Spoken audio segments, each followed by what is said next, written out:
안녕하십니까? 반갑습니다. 몸이 아직 추스려지지 않았지만 시간이 지나면 성도들에 대한 감동도 감사도 조금 희미해질 것 같아서 그래서 오늘 이렇게 일일이 찾아뵙고 인사를 드려야 되지만 전체로 인사를 드리고 또 어제 주례를 섰던 것도 청년들이 결혼 한 번 하는 거잖아요.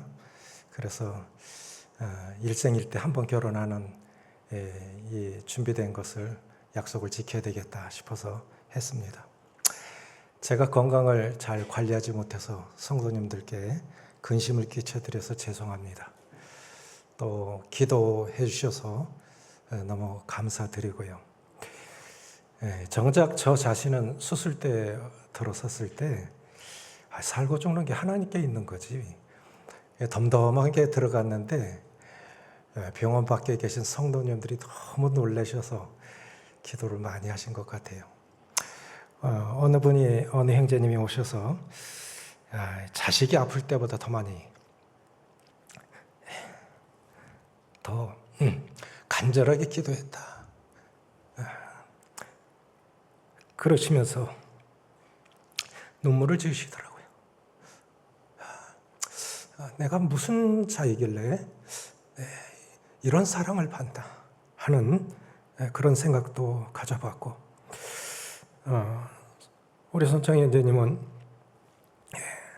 깜깜한 밤에 퇴근도 하지 않고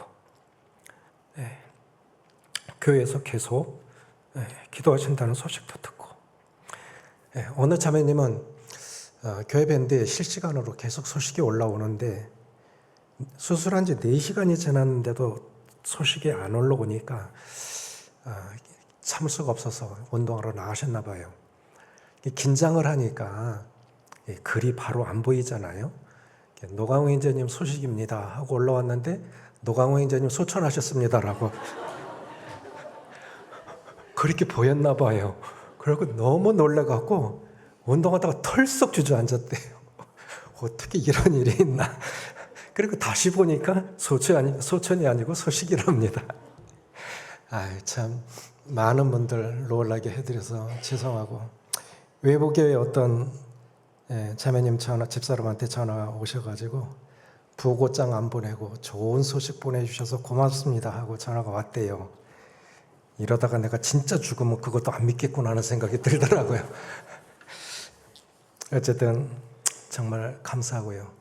살았으니까 조금 여유가 있어서 뭐 이런 말씀도 드리지만, 안산 동부교회와 또 강릉 명주로교회 성도님들께 너무 죄송한 마음이 있어요. 수양회는 교회 전체가 움직이는 것이고 1년 동안 준비하고 기도하셨을 텐데 펑크를 내서 너무 죄송한 마음이 있습니다. 파티마 병원에서 경대병원으로 이송이 되어져서 소생실에서 바로 수술실로 들어가는데, 제가 묻지도 않았는데 간호사가 이런 말씀을 하세요. 경대병원도 큰 병원이잖아요.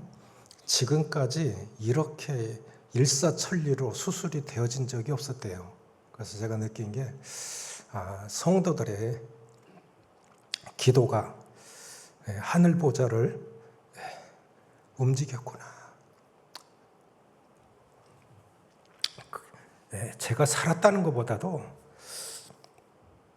우리 성도님들께 내가 이런 사랑을 받는 자구나 하는 그런 마음이 들어서 너무 고맙고 죄송하고, 의사 선생님도 중환자실에 오셔서 여러분에게 전화를 받았습니다. 그래요. 성도님들이 모든 인맥을 동원해서 다 전화를 주셨던 것 같아요. 그래서 의사 선생님도 또 간호사도 얼마나 친절하게 해주시는지 너무너무 감사했습니다. 태어나기 하루 전날 병상 일기를 짧게 기도문 형식으로 적어봤습니다. 지금은 고요하지만 마치 큰 태풍이 온 몸을 휩쓸고 지나간 느낌이다. 나는 살기 위하여 수술대에 올랐지만 주님은 우리의 구원이 되기 위하여 죽기 위해 십자가에 오르셨습니다. 나는 고통을 줄이기 위해 최신 의료 혜택을 받았지만 주님께서는 그 모든 십자가 고통을 온몸으로 다 겪으셨으니 고통이라는 말 자체가 사치라 느껴져 주님 앞에 죄송하고 송구할 뿐입니다. 나는 모든 과정 속에서 성도들의 뜨거운 기도와 응원이 있었지만 주님께서는 죽음의 순간에 사랑하는 제자마저 떠나가고 하늘 아버지께도 끊어짐을 당하는 고독과 고통을 겪으셨습니다. 나는 회복되고 난 후 성도들의 따뜻한 환영을 받았지만 주님께서는 죽음을 이기시고 부활하신 부활의 아침에 귀신 들려 고통받다 해방된 한 여인만이 주님 곁에 있었습니다. 병상에서 주님의 고난과 사랑을 더 깊이 있게 경험하게 하신 것에 감사드립니다. 한 번도 아닌 두 번씩이나 죽을 고비 넘기고 살게 하셨으니 이후의 삶은 주께서 부르시는 그날까지 겸손하게 주님 섬기면서 하나님의 영광을 드러내는 삶이 되기를 원하며 한갓 아무것도 아닌 이런 자를 위하여 간절하게 기도해 주시고 사랑으로 섬겨주신 팔공로교회 모든 성도님들과 전국교회 성도님들께 보답하는 마음으로 성도들의 아픔과 기쁨에 참여하는 삶을 살기를 원합니다. 2024년 5월 19일 경북대학병원 병실에서 이렇게 기도문으로 주님께 감사를 올려봤습니다. 사무엘상 19장 보시겠습니다.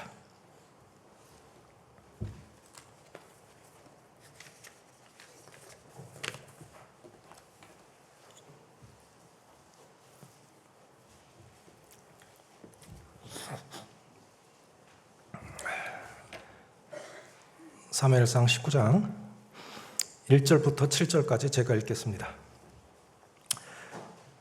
사울이 그의 아들 요나단과 그의 모든 신하에게 다윗을 죽이라 말하였더니 사울의 아들 요나단이 다윗을 심히 좋아하므로 그가 다윗에게 말하여 이르되 내 아버지 사울이 너를 죽이기를 꾀하시느니라. 그러므로 이제 청하노니 아침에 조심하여 은밀한 곳에 숨어 있으라. 내가 나가서 내가 들에서 내 아버지 곁에 서서 내 일을 내 아버지와 말하다가 무엇을 보면 내게 알려주리라 하고 요나단이 그의 아버지 사울에게 다윗을 칭찬하여 이르되 원하건대 왕은 신하 다윗에게 범죄하지 마옵소서. 그는 왕께 득죄하지 아니하였고 그가 왕께 행한 일은 심히 선함이니이다. 그가 자기 생명을 아끼지 아니하고 블레셋 사람을 죽였고 여호와께서는 온 이스라엘을 위하여 큰 구원을 이루셨으므로 왕이 이를 보고 기뻐하셨거늘 어찌 까닭없이 다윗을 죽여 무죄한 피를 흘려 범죄하려 하시나이까. 사울이 요나단의 말을 듣고 맹세하되 여호와께서 살아계심을 두고 맹세하거니와 그가 죽임을 당하지 아니하리라. 다윗이 다시 찾은 사람들이라는 제목으로 말씀을 드리길 원합니다. 보통은 이제 우리 교회에서 먼저 전한 말씀을 다른 교회에서 전하는데 이번에는 다른 교회에서 먼저 몇 편의 설교를 다른 교회에서 먼저 전했습니다. 그것을 다시 우리 성도님들과 나누기를 원합니다. 인생을 살면서 하나님 앞에서나 사람 앞에서 어떤 사람으로 기억되길 원하십니까? 다윗이 다시 찾은 사람들 속에서 다윗이 다시 찾은 그 사람들의 모습이 오늘 내가 살아가는 나의 모습이 되어지길 원합니다. 현대 경영학의 아버지라고 불리는 피터 드러커라고 하는 분이 계신데 이분은 오스트리아 출신의 미국 작가 겸 경영학자입니다. 빌 게이츠가 최고로 극찬했던 피터 드러커. 이분이 오스트리아에 있을 때 김나지움 중고등학교를 합한 우리는 중학교 3학년, 고등학교 3학년, 거기는 그냥 1학년부터 6학년까지 이렇게 이어진 학교인 것 같아요.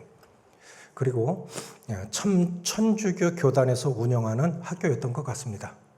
13살 때, 중학교 1학년 때, 이 피터 드러커 이제 중학교 1학년 때 종교 수업 시간에 신부님이 들어오셔서 전체로 물으신 것이 아니라 한 명 한 명 앞에 가서 넌 죽으면 어떤 사람으로 기억되길 바라니?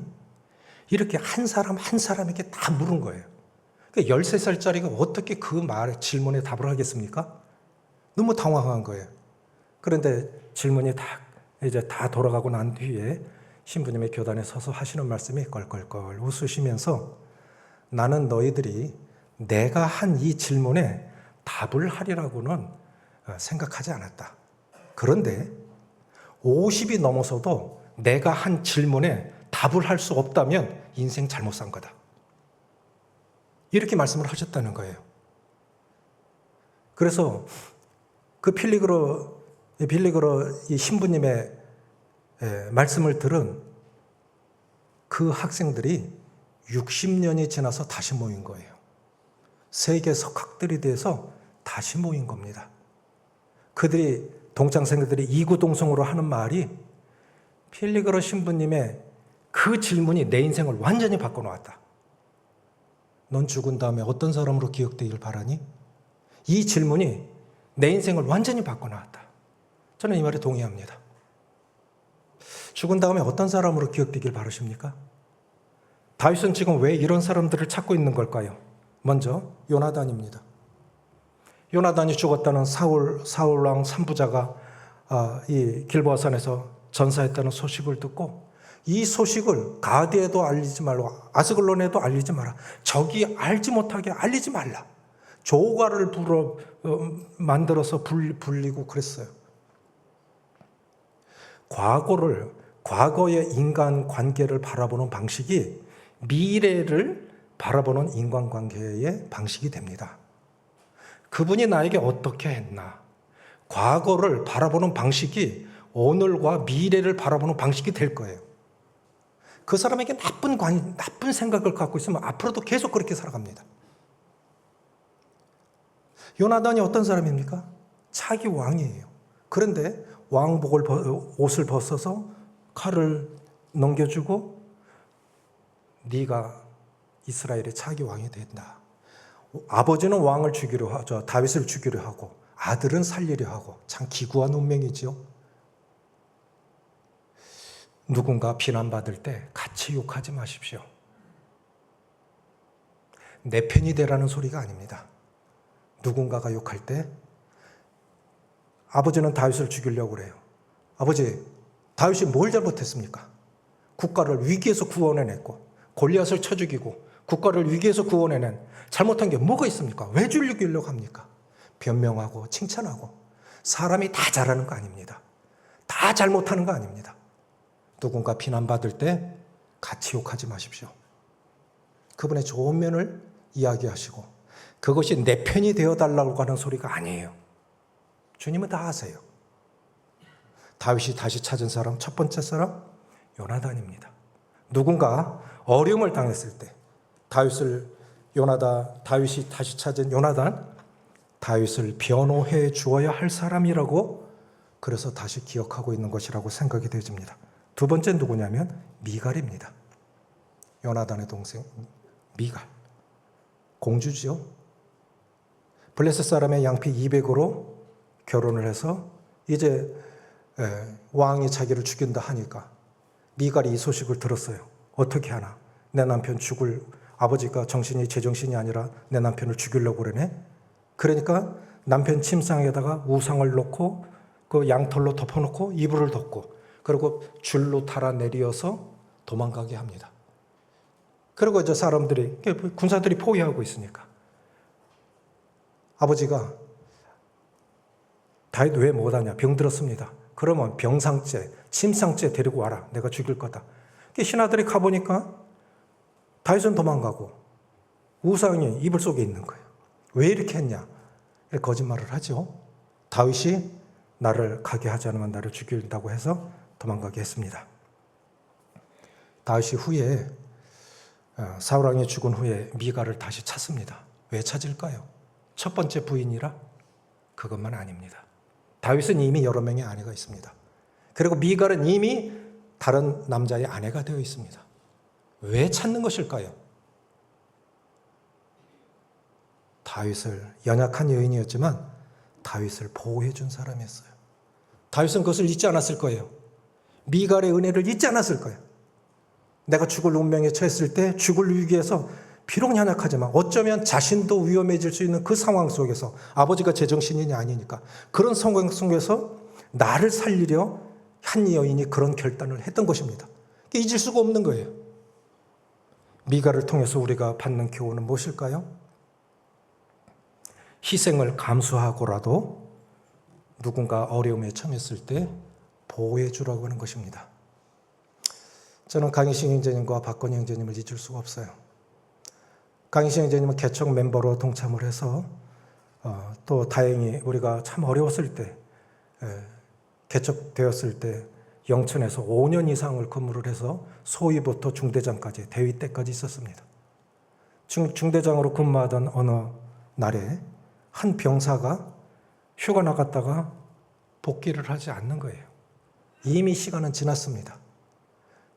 그냥 신고만 하면, 보고만 하면 끝나는 일이지만 이미 시간이 지나면 중대장에게도 지휘관에도 책임이 돌아와요.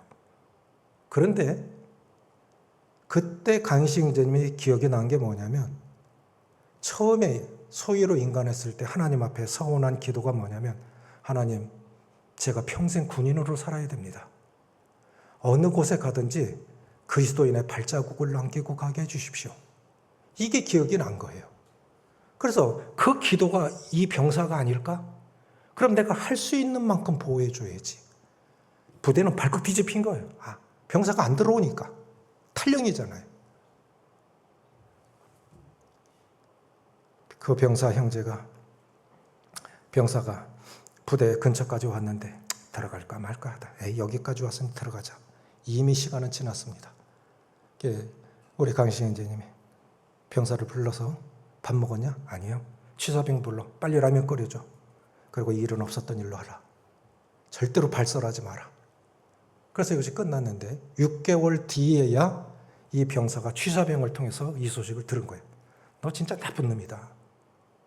너 때문에 우리 중대장님 옷 벗을 뻔했어. 이런 중대장님 어디 있겠냐. 너 진짜 나쁜 놈이다. 그리고 이 병사가 너무 감동을 한 거예요. 세상에 이런 사람이 어디 있겠나.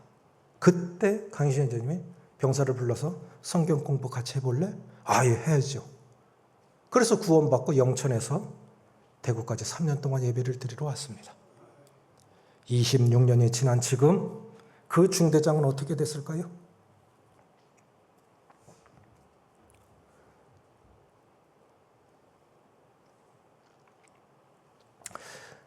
26년이 지난 지금 그때 대위였던 중대장은 올해 장군 심사에 들어갑니다. 참 놀라운 일이죠. 모임에 아직 장군이 없어요. 되든 안 되든 참 놀라운 일 아닙니까? 그럼 그때 그 병사는 어떻게 됐을까요? 26년이 지난 지금 그 형제는 당진 현대종합제철 협력회사 사장이 되었고 모임의 장로님이 되었습니다. 이게 하나님이 하시는 일이에요. 위험을 감수하고라도 희생을 감수하고라도 누군가를 보호해 주어야 된다고는 이러한 사명의식, 그리스도인의 양심에서 우러나는 사명의식, 그것이 결국 그들을 그렇게 존귀케 한 것입니다. 오늘 나는 누구를 위해서 어떤 희생을 감수하고 있습니까? 세 번째, 사무엘이 다시 찾은 사람, 다윗이 다시 찾은 사람은 사무엘입니다. 사울 왕이 자기를 죽이려고 하니까 자기에게 기름을 부어 왕을 삼았던 사무엘에게로 도망을 갑니다. 사무엘의 고향이 라마입니다. 라마 나요스로 도망을 갑니다. 나요시라는 말은 공동체라고 하는 뜻입니다. 그러니까 라마 나요시라고 하는 것은 사무엘이 세운 공동체예요. 걸리 도망을 간 거예요. 그러니까 자꾸 사람을 보내. 근데 예언을 하고 못 죽이죠. 사울왕까지도 찾아가요. 또 예언을 하고 못 죽여. 차마 자기에게 기름을 부었던 사울왕조차도 자기에게 기름을 부었던 사무엘을 죽일 수는 없었던 거예요. 거기서 보호받다가 도망을 가는데 사무엘이 세운 라마 공동체에서 다윗은 무엇을 배웠을까요? 다윗의 일생에 사무엘이 끼친 영향력은 무엇일까요? 첫 번째는 다윗은 사무엘의 삶을 통해서 청렴한 삶을 배웠다고 생각이 되집니다. 다윗은 블레셋 지역으로 가기 전까지는 자기 백성을 약탈한 적이 없어요. 사무엘도 그렇지 않습니까? 내가 누구 것을 빼앗은 적이 있느냐? 약탈한 적이 있느냐? 백성들이 없습니다. 결국 그것을 배웠으리라 생각이 되죠. 두 번째는 뭐냐면 사무엘은 기도의 사람이었습니다. 나는 너희가 기도하지 않는 죄를 범하지 않도록 기도하겠노라. 그런데 다윗도 보면 어려울 때, 위험할 때 늘 기도합니다. 중요한 건 뭐냐면 누군가에게 영적 멘토가 되어줘야 한다고 하는 것이고, 또 나도 누군가를 영적 멘토를 곁에 두고 있어야 한다고 하는 것입니다. 주님 나라 갈 때까지 누군가를 영적 멘토로 곁에 두고 있어야 되고, 또 누군가에게 나 자신도 영적 멘토가 되어줘야 한다고 하는 거예요. 사무엘을 통해서 다윗이 배운 것은 청렴한 삶, 기도의 삶. 세 번째 뭐냐면 사무엘은 참 겸손한 사람이었습니다. 왕을 세운 마지막 사사였습니다. 다윗도 얼마나 겸손한 사람입니까? 사울 왕이 죽었을 때 이스라엘 전체를 요구해도 됐는데 하나님 앞에 그렇게 기도하죠. 다윗은 유다 지파입니다. 그러니까 유다 지역 어느 곳으로 올라가리까? 하나님이 때가 되면 다 주시겠지 하고 유다 한 지역의 왕으로 올라가서 헤브론에서 7년 6개월, 예루살렘에서 33년간 이스라엘 왕으로 이렇게 살아갑니다. 다윗에게 있어서 사무엘은 영적 멘토요 정신적 지주였습니다. 자신에게 기름을 부어 왕이 되달라고 했던 마지막 사사였고, 사울 왕에게 쫓기고 있을 때 자신을 보호해 준 생명의 은인이었습니다. 훗날 다윗이 늙도록 존귀하고 부한 왕으로 살 수 있었던 비결도 라마 공동체에서 사무엘의 삶을 보고 배운 결과가 아니겠나. 사람은 다 보고 배운 대로 살아갑니다. 우리가 말로 안 해도 사람은 다 보고 살아갑니다. 다윗은 늘 선지자를 곁에 두고 있었습니다. 역대상 29장 29절에 보면 다윗 왕의 행적은 처음부터 끝까지 선지자 사무엘의 글과 선지자 나단의 글과 선지자 갓의 글에 다 기록되었느니라. 한 왕 곁에 선지자가 3명이나 있었어요. 사무엘, 나단, 갓. 다윗의 어린 시절에 영향을 끼쳤던 선지자는 사무엘입니다. 다윗의 중년에 영향을 미쳤던 선지자는 나단입니다. 다윗의 노년에 영향을 미쳤던 선지자는 갓입니다. 우리는 누구를 영적 멘토로 곁에 두고 계십니까? 나는 다른 그리스도인들에게 어떤 영적인 영향력을 끼치고 살아가고 있습니까? 네 번째는 다윗이 다시 찾은 사람들, 요나단, 자신을 변호해 주었던 사람, 미갈, 자신의 연약한 여인이지만 자신을 생명을 구해준 사람, 사무엘, 영적 멘토, 영적 지주. 네 번째가 누구냐면 바르실레입니다. 자, 압살롬의 반역으로 아버지가 피난을 갑니다. 누군가는 돌을 던집니다. 비루한 자여 꼴 좋다, 꼴 좋다. 네가 그랬으니까 그랬지. 제가 병원 가서 느낀 것이 하나 있어요. 의료진들은 왜 이렇게 아팠냐고 안 묻더라고요. 그저 그 병에 대해서만 전적으로 집중해서 괜찮을 거예요. 좋아지고 있어요. 우리는 어떻습니까? 좋은 병원과 개인 병원과 종합병원의 차이가 뭔지 아십니까? 개인 병원은 감기 정도 낫게 해주는 병원이 개인 병원이에요. 종합병원은 아주 중한 질병을 고쳐주는 곳이 종합병원이죠. 교회는 그와 같아야 돼요. 병든 사람, 병든 영혼 치료해주고 회복하는 곳이 교회입니다. 너 왜 그랬어? 너 그랬잖아. 네가 그랬으니까 그랬잖아. 이거는 그리스도인의 태도가 아니에요. 그리스도인의 자세가 아닙니다. 의료진들을 대하면서 제가 참 많은 걸 배워요. 우리도 간호사 자매들이 많은데 저렇게 살아가겠지. 7일 만에 중환자실에서 올라왔는데 첫째 날 새벽 1시가 되니까 너무 아프니까 진통제로 수면제로 하루하루 버티는데 중환자실에서 올라온 일반 병실에 올라온 첫째 날에 새벽 1시 되니까 5명 있는데 요양보호사 둘까지 합하면 작은 병실에 7명 있는 거잖아요. 한 어르신이 선망, 망상 증세가 있는 2분 할아버지가 계셨어요. 한 분은 얌전해요. 한 분은 완전 난리 법석을 쳐요. 나를 왜 여기 데려다 놨냐, 그냥 난리 법석을 치니까 병동이 그냥 떠들썩하고, 저 사람하고 내가 일주일 동안 어떻게 버티지? 다른 병실로 가야 되나? 어떻게 해야 되지? 너무너무 고통스러운 거예요. 그때 내 생각 든 것이, 어차피 하나님께서 나를 광야로, 인생 광야 속에 넣으시지 않았냐. 육체적인 질병도 그렇고 인간관계 속에서 저분이 나를 연단하시는 광야라고 생각이 되지니까 견뎌야지. 다음날 아침에, 그러니까 이제 새벽 1시에 가족들, 의료진도 안 되니까 가족을 불러 모아서 묶어버린 거예요. 힘은 얼마나 센지, 덩치는 얼마나 큰지 피가 나죠. 잠잠하니까 다시 그냥 병상째 데리고 왔는데, 어떻게 하실래요? 견뎌보겠습니다. 그래서 그 다음날 되니까 조금 나아지더라고요. 좀 더 나아져요.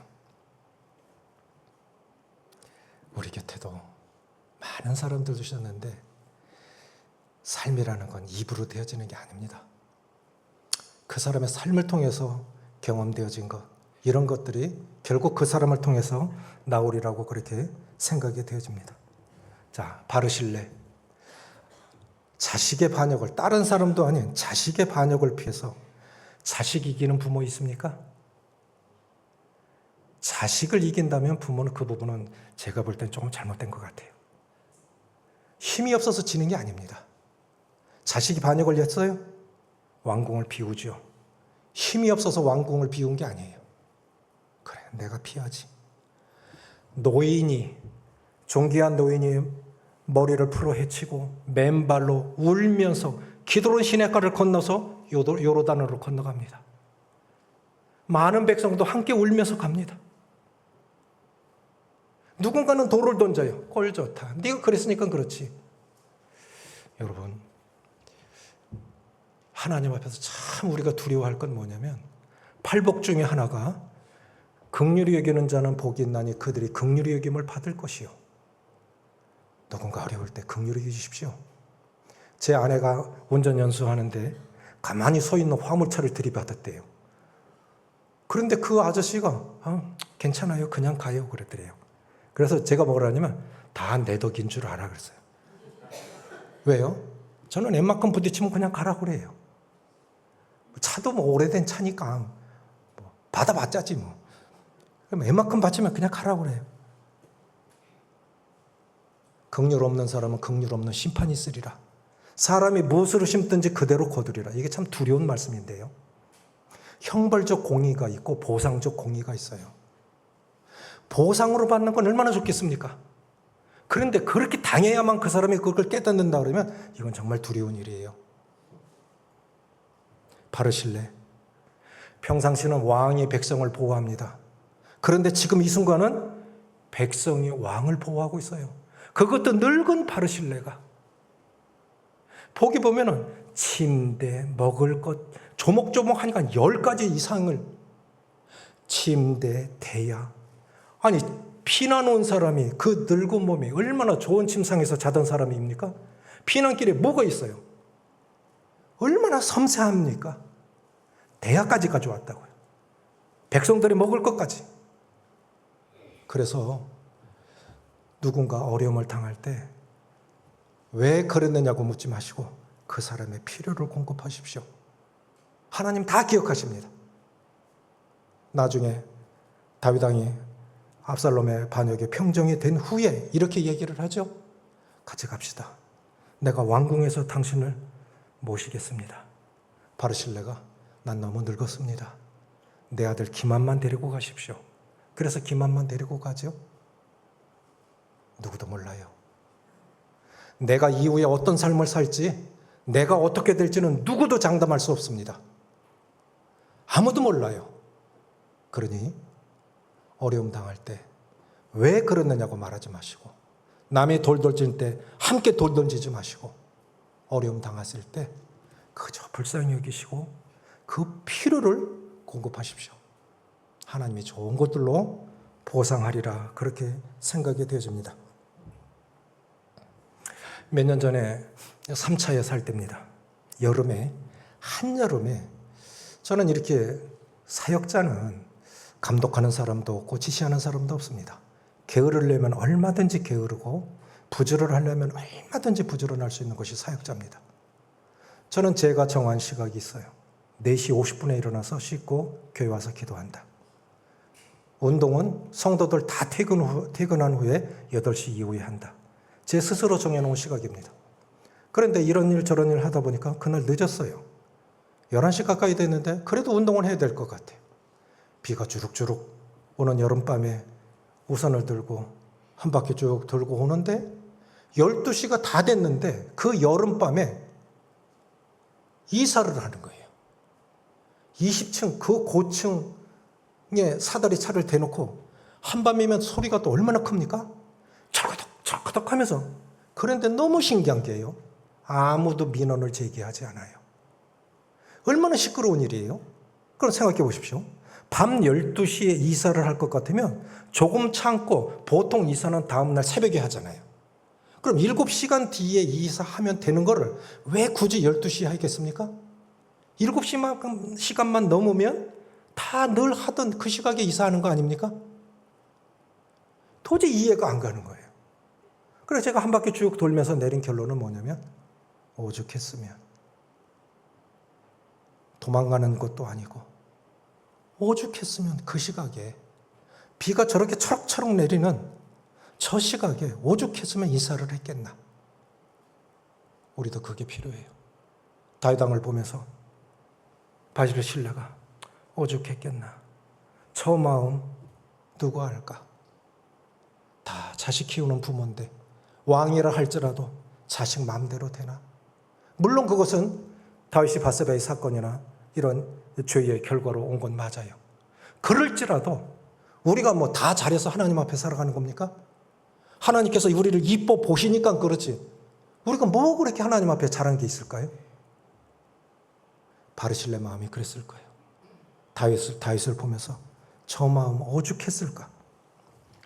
그래서 이해가 가지 않는 일들을 당하는 걸 나나 다른 사람이 당하는 걸 보면 오죽했으면 이렇게 말하십시오. 인생은 메아리가 되어서 돌아옵니다. 어떤 이유로든 고통을 당하고 있는 사람에게 돌 던지는 일은 하지 마십시오. 살아가면서 언제 어디서 무슨 일을 당할는지 모릅니다. 마지막으로 무비보셋입니다. 다윗이 압살롬 평정하고 돌아와서 무비보셋을 다시 찾습니다. 무비보셋은 할아버지 사울, 다윗 왕을 가장 고통스럽게 했던 왕의 손자입니다. 당연히 삼족을 멸해야 되는데 요나단과 맺은 언약 때문에 무비보셋을 살려줘요. 그것도 왕자 중 하나처럼. 다윗 왕은 속았어요. 무비보셋의 종 시바가 거짓말을 했어요. 다윗 왕은 속았지만 하나님은 속지 않습니다. 주님 다시 오십니다. 다윗 왕이 압살롬 반역 평정하고 돌아온 것처럼 주님 다시 오십니다. 주님 다시 오실 때까지 우리의 자세가 어떠해야 할까요? 그 발을 맵시내지 아니하며 그리스도의 삶의 행동 반경을 의미하는 거겠죠. 수염을 깎지 아니하며 슬픔을 표시하는 거겠죠. 그 옷을 빨지 아니하며 그리스도의 간증을 보존하는 것입니다. 병상에서 찬양 하나를 묵상했는데 땅끝에서 주를 맞으리 주를 향한 열매 가득 안고 내 몸은 새어져거나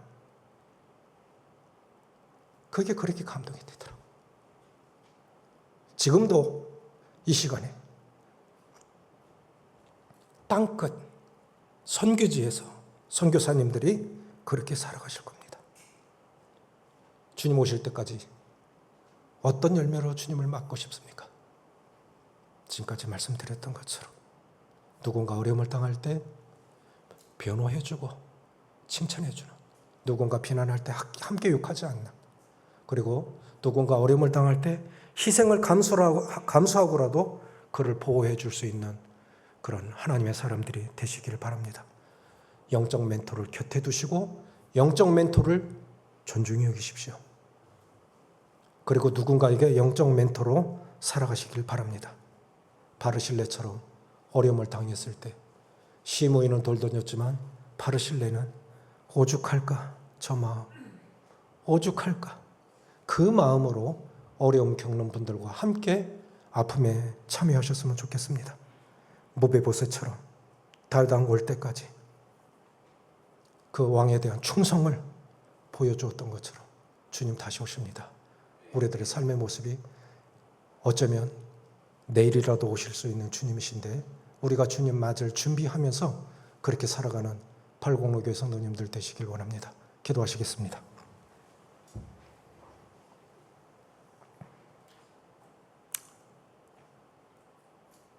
삶의 한 절 한 절 구석구석 돌아보면 기억하는 사람들도 있지만 기억되지 않을지라도 내 어려움에 동참했던 분들, 내 어려웠을 때 나를 기꺼이 변호해주고 칭찬해주고 다시 일어설 수 있는 힘을 주셨던 분들, 참 귀한 분들, 영적 멘토가 되어줬던 분들, 이런 귀한 분들 잊지 않게 해주시고 이제는 우리가 그 자리에서 다윗이 다시 찾았던 그 사람들이 오늘 우리가 살아가는 모습이 되어지기를 원합니다.